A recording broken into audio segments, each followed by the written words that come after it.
Hey, welcome back folks to Max Nave Horsemanship. And today I'm going to do something a little more along the demo side of things to give you an idea of what you should be doing. Now this is not an absolute, I didn't plan this video at all, so I didn't even stop and think about like a checklist type thing that you should go through, but I want to show you what you could do with a new horse. Now this is new to you, and well, either you bought it or it's the first time you've worked with it or anything like that. The first thing you want to do is assess the horse a bit. And I'm just going to give you a couple of quick things. There's probably lots I'm going to miss, lots of other things that I've done that I didn't even think about. Maybe there's things I forgot to do. I don't know. Well, anyhow, I'm going to go get a horse here. And I think I see him over there. And I'm going to bring him over here and talk about some of the things that we need to do and need to go through with him. And the reason that you want to be doing this stuff is like something I said in another video, and it's been my philosophy for a long time, is no matter what you're told about a horse, just assume it knows nothing. It's the safest thing to do. And then kind of evaluate from there, because a lot of stuff that I was told about this horse, I got a few ideas, that kind of narrow things down a little bit.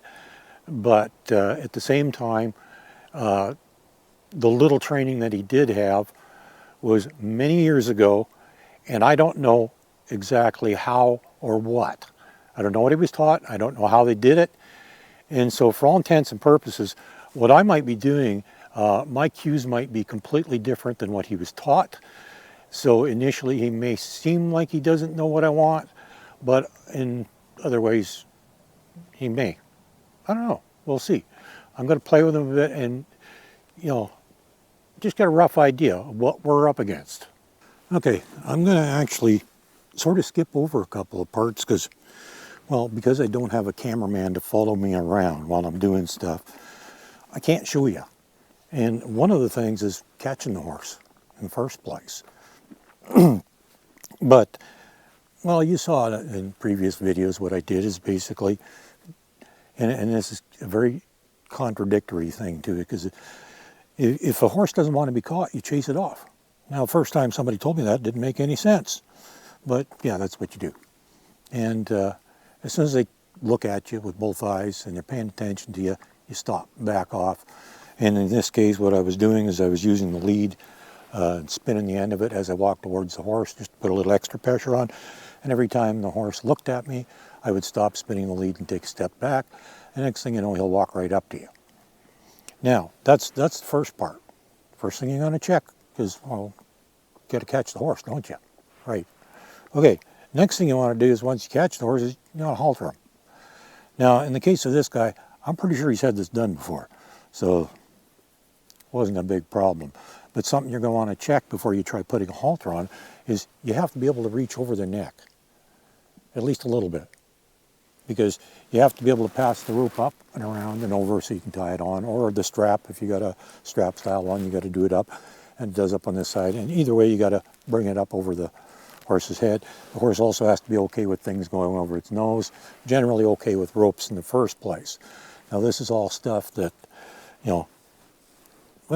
a lot of people just won't tell you that occasionally the horse can be a little iffy about certain things. So when you get the horse home, you got to go through all this stuff and find out for yourself. Now there's ways of doing it, but that would take a video in itself to show you how to deal with these problems. I'm just going to give you a very abbreviated checklist. Now, of course, I don't want a horse that's too close. So first thing I'm going to do, I'm going to see if he backs up. I'm going to just put a very light pressure on the lead and see if he'll back up. Not super good, but he will back up. Okay. Now, for the next part here, I might go off camera a bit. I might be a little ways away, but I'm going to explain what I'm doing in case you can't really see. But like I said, I don't have a cameraman, so we just have to set it up where it is and deal with it. And if you see another gray following me around here, this nosy guy here, he's the completely untrained one. This is his buddy, and whatever this guy's doing, he likes to be near. Not much I can do about that one, unfortunately. And I can't chase him away because he won't go away. I'm touching him right now. He doesn't care. But this guy, though, this is something else you want to be watching for, is because watching little things will tell you the personality of the horse. The fact that he's not crazy about being caught means he's a little wary of humans. I don't know what the reason is. And I'm going to go back to, like I said, assume the horse knows nothing. Because all the things we've been told about him, kind of vague, long time ago, stuff like that. We have no idea what he's been taught or how he was taught those things. So, and if it was done unpleasantly, that could create a whole bunch more problems. But we're just going to quickly go through a few things and just figure out what does he know, and get a gauge of his personality, how reactive he is, how sensitive he is, and even if he knows these things, maybe he doesn't know them the way I do things, because my cues might be different. I try to use cues that are relatively universal, that most people will know and use, so it makes it a little bit easier, but you never know. So the first thing we're going to do is we're going to just lead him around a bit. Now, I'm cheating a little bit because I've already done this with him, because I had no idea what was going on. Today was the first time I've actually put a halter on him. Oh, and you'll notice you've never seen him with a halter on before. Well, the reason for that is because we didn't have permission before. I did talk to the owner. I asked them twice just to make sure, and they said, yeah, it's okay. Go ahead, put a halter on, play with them all you want. They don't mind. So we have permission to be doing this. That's something I should remind you, is when it comes to horses, if it's somebody else's horse, don't mess with it, okay? Now, so far he seems to be pretty calm, pretty relaxed, doesn't seem to mind this stuff. So I'm going to guess that some of this has been done before. Because, well, obviously somebody did something with him. Allegedly, he's even been ridden a bit, although from what I've been able to determine so far, I wouldn't recommend anybody riding this horse right now. I'll tell you why in a minute. But this guy would get out of my way. And this is where carrying a lead with you comes in handy. He's backing up now because I just swung my rope around a little bit. But having an end like this, I'm just going to spin this a bit and step towards him. He's going to back off. Oh, unfortunately, this guy thinks I want something when I do that. It's okay. No, I didn't ask you to move. No, sir. No, sir, I did not. But he's not freaking out and yanking and tugging on the lead, which is very good. That means that he's got some respect for the lead and he gives to pressure. Very important stuff.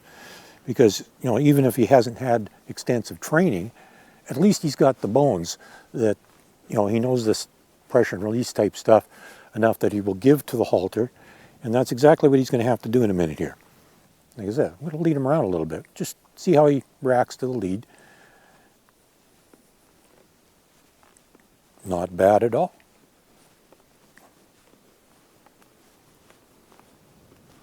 And here comes the nosy gray.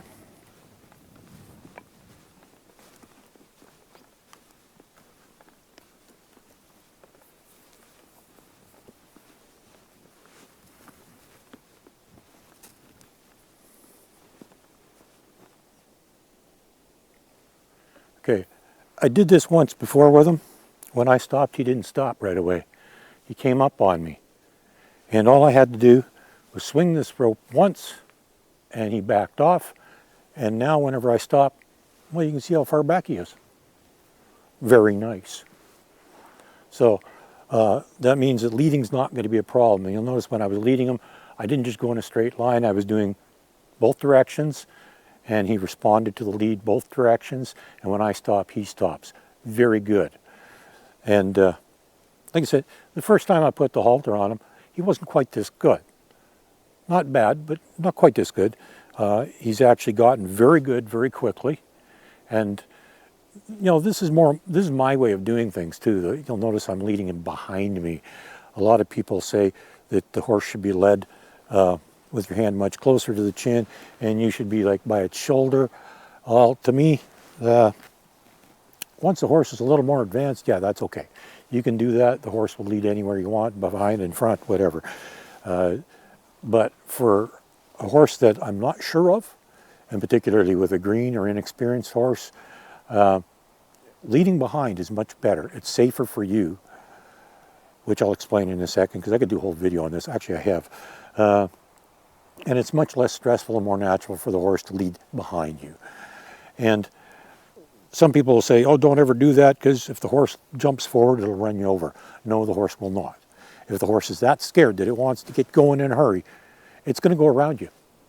A horse, given the opportunity, will never ever go through something. They will go around it. They're not that stupid. If they're in a hurry, they're going around you. They're not going to run you over. And generally, with enough slack in your lead, it has enough time to make up its mind before it even gets to you, which side it wants to go on, and it might not even go past you. Who knows? Anyhow, so the leading part seems to be pretty good. Let's see if he'll come to me.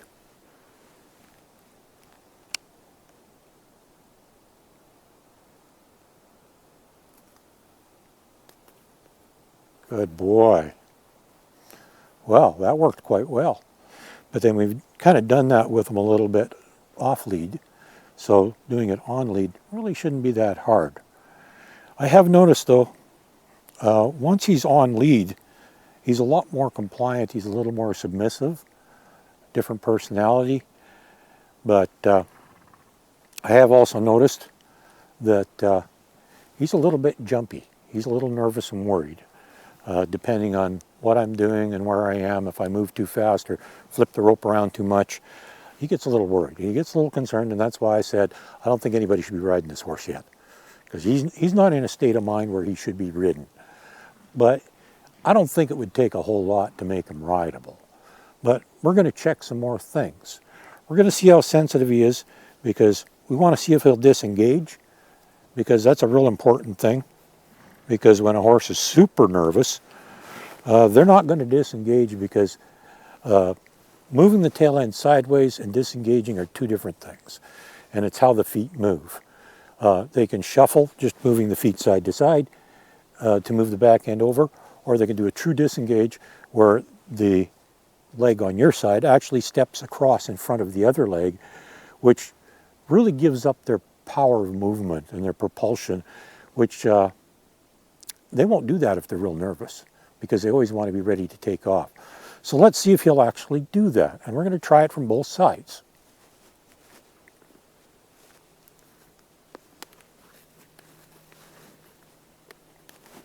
Oh, there's a crossover. Well, that was actually pretty good. I didn't even actually have to touch him. All I had to do is put my hand out against near his flank, and he stepped over for me. So he's sensitive, he's responsive.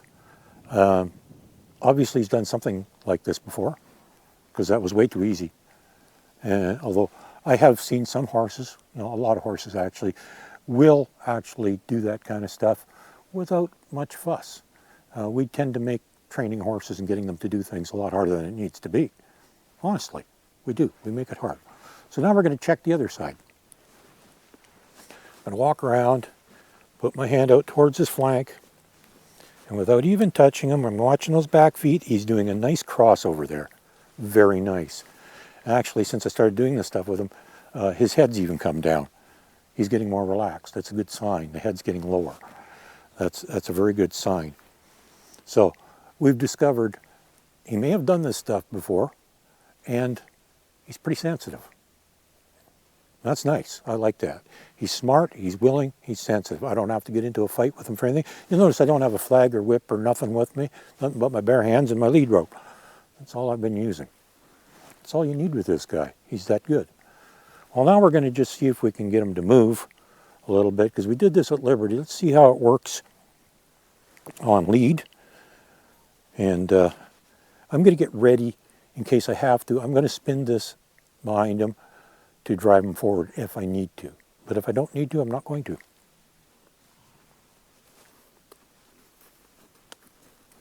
Very good. Keep going. Very good. He keeps wanting to stop. So he may not have had a lot of this done with him. I have to keep asking him to move again. But he's very willing. Very good. Very good. Like I say, I don't know anything about this guy for sure. He's approximately 14 years old. Approximately, we don't even know that for sure. It's been 10 years since he had any training at all. And he was only ridden for a brief period of time after that. So it's been a long time since anyone's been on him. And if he allegedly only had 30 days of training, which not near enough. At least not in my opinion. Some of you might disagree. A lot of people might actually. Well, obviously somebody did because they were riding him after 30 days.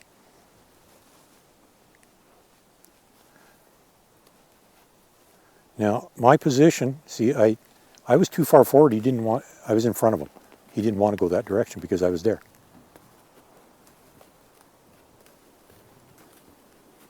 Very good. He's doing it nice and calmly. The first time off camera, when I asked him to move, he got pretty worried and was actually kind of scurrying and a little bit of panic mode going on. Now he's figured out that he can do it quite calmly and relaxed. He doesn't have to be freaking out. He looks a little bit concerned at the moment because he just looked over and saw another horse tearing around the corner of the Quonset over there behind us. And he wasn't sure if that was something to be concerned about or not, but he's still here. Lead's just laying over my hand, slack underneath him. So even though he has shown me that, no, he's not to be ridden, and not because of what you've been seeing, but stuff that happened before. He got a little jumpy and worried. He's a little reactive. Not bad, not horrible. I've seen far worse. But he's definitely a little on the reactive side. And I would like to see none of that before we throw a saddle on him and actually somebody gets on him, whether it's me or somebody else. I don't really care. Doesn't matter who gets on him. He needs to be a little more relaxed. But he's well on his way, and we've kind of determined with just doing a few little things with him, disengaging him, leading him, things like that. We've kind of figured out where he's at and his personality a bit. I think he's going to actually be a very easy horse to work with. He's obviously had some experience. We don't know what for sure, how much or how well it was done. And like I said, the safest thing to do anytime you come across a new horse, whether it's you buy it or give it to you or working with somebody else's horse, just assume it knows nothing. Start from the very, very beginning. That means catching the horse, haltering the horse, leading the horse, all this stuff. And very shortly, I'm probably even going to try picking up his feet, but I'm not going to try that just yet because at the moment I don't have any safe way of doing it with me. I do have some tools I can use that will make it much safer for me, and I've actually shown them in the past in a couple of videos on how to use them that keeps you at a safe distance from the feet in case they don't like their legs being touched, because we don't know. He clearly, from the condition of his hooves, does not get trimmed very often, so we don't know how good he is with his feet. So I'm not going to just bend over and grab a leg. That could end in disaster. It could get me hurt bad, and we don't want that happening. So we're just going to take our time, go slow, do things right, do things the safe way, and it's all going to be far less stressful for him too. Because if it's something that's going to worry him enough that he's going to kick me, well, obviously that's pretty stressful. I have ways of doing things that are going to be far less stressful for him, much safer for me. In the end, we're going to figure out exactly where he's at, because we're not done yet. This is just the beginning, but it gives us a basis of what it's going to be like to handle him, what we're going to have to go through. One more thing you can check out on your horse, and this is, well, I just like to know, just because I like to know. But if you're just doing groundwork, it's probably not as important immediately. But if you plan on riding, you want to know how the horse is going to respond to the reins. And so what I'm going to do, I should come around the other side here so you can see better. is I'm just going to take this lead and pick it up as if it was his reins and see what he does. Ooh, look at that.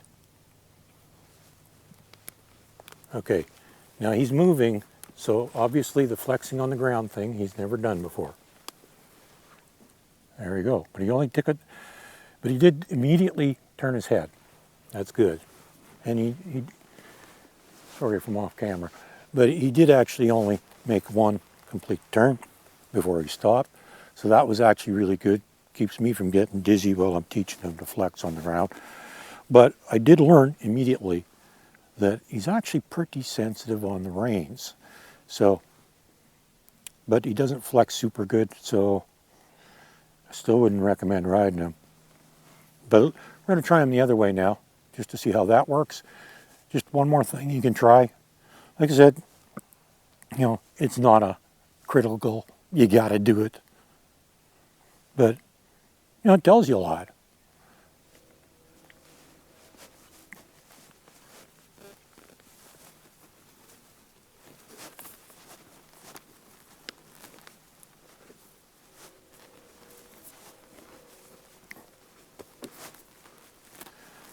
He's actually not as good on this side as he's on the other side. There we go, he stopped. I'm going to give him release. Very good. But he did respond. He moved immediately. He didn't do exactly what I would like him to be doing, but he did immediately respond to the rein. In fact, before I even put pressure on, as soon as I started lifting it up, he responded to it. Excellent sign. That means this horse has got marvelous potential for both ridden and ground work. Like I said, because of his nervous state, I would not recommend riding him yet, but he's got good potential. He's got very good potential. I kind of, something about this guy I liked right from the get-go, so that's one of the reasons I kind of wanted to be able to work with him a bit, because I was kind of curious, you know. I just kind of liked this guy, and well, as it turned out, his owner is not a particularly confident rider, and they're actually quite happy about me working with him, because they would like to eventually someday be able to ride him again. We are going to be doing some things with him. We're going to work with him a little bit.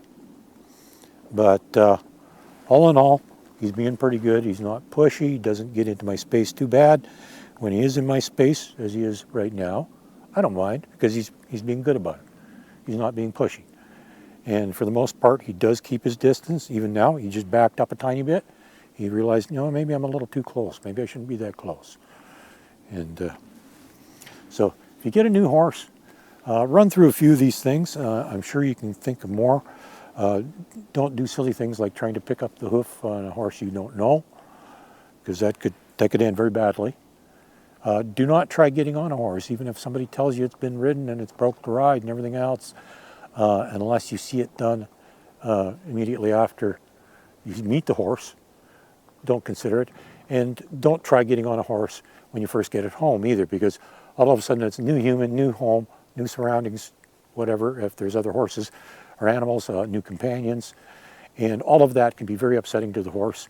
And, you know, you may have saw the horse being ridden, and it may have been pretty darn good, but that was in its home turf. It knew the humans, it knew the surroundings. It was much more comfortable. When you take the horse home, it could be a whole different ball game. So you better check it out very carefully. Take your time. If there aren't any problems, all this stuff's going to go real quick, and it's going to take you very little time to make sure you don't get killed, literally. At the very least, you could get hurt. Now, at the very least, you're just going to have a real bad experience. Your horse might get scared. Somewhere in between, you get hurt. Worst case scenario, you get killed. Yeah, that's how it goes. Anyhow, take a little time when you get a horse. Check it out. See what you're dealing with. And you might find out, hey, I actually got myself a little gold nugget here.